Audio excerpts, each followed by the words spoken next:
देखिए, बहुत ही दुखद बात है कि भारतीय जनता पार्टी जो ये कहती थी कि हम गरीबी हटाएंगे, आज लगातार गरीब को हटाने का काम कर रही है। मुझे बहुत दुख है इस बात का कि यहाँ भूमिहीन कैंप, जिसमें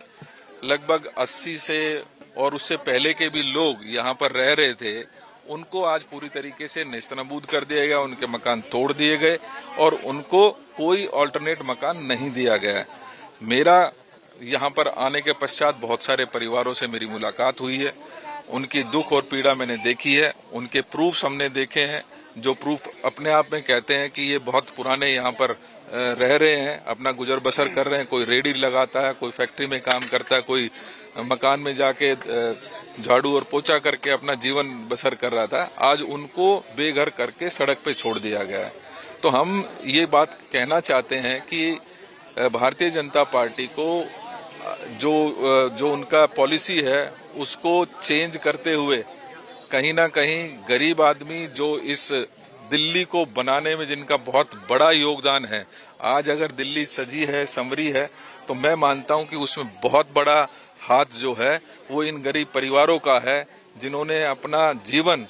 दिल्ली को बनाने में लगा दिया। उनको उजाड़ने से पहले कम से कम उनको पक्का मकान दिया जाना चाहिए। आज यहाँ आने के पश्चात हमें ये भी मालूम हुआ कि किसी को कोई ट्रांजिट कैंप में रखा नहीं गया है और जो लोगों को मकान आवंटित किए भी गए हैं तो वो यहाँ से 50 किलोमीटर दूर जाकर उनको बसाया गया है। ये सरासर उनकी अपनी पॉलिसी की नाकामी है, उसको वो नहीं मान रहे हैं, क्योंकि पॉलिसी में स्पष्ट लिखा है कि 2015 से पहले के जो भी निवासी हैं उनको मकान मिलना चाहिए, उनको जहां झुग्गी है वहीं मकान मिलना चाहिए और अगर वहीं पर पॉसिबल नहीं है तो 5 किलोमीटर की विसिनिटी में उनको बसाया जाना चाहिए, क्योंकि उनकी रोजी रोटी यहीं पर है। लिहाजा हम ये मांग भी करना चाहते हैं कि सबसे पहले तो कोई ना कोई ट्रांजिट कैंप बनाया जाना चाहिए, जहां पर सभी जो लोग यहाँ पर रह रहे थे लोग, उनको मकान दिया जाना चाहिए। और उसके पश्चात मैं ये भी डिमांड करता हूँ कि पॉलिसी को भी रीफ्रेम किया जाना चाहिए, क्योंकि पॉलिसी 2015 की है, जिसमें ये कहा गया था कि 2015 तक का मकान जो है वो जो भी रहने वाला है उसको मकान दिया जाएगा। लेकिन 2015 के बाद आज 10 साल बीत चुके हैं। 10 साल में कोई एक मकान जो कांग्रेस के समय में बने थे 45,000 मकान, उनमें से किसी भी एक मकान को आवंटित नहीं किया गया।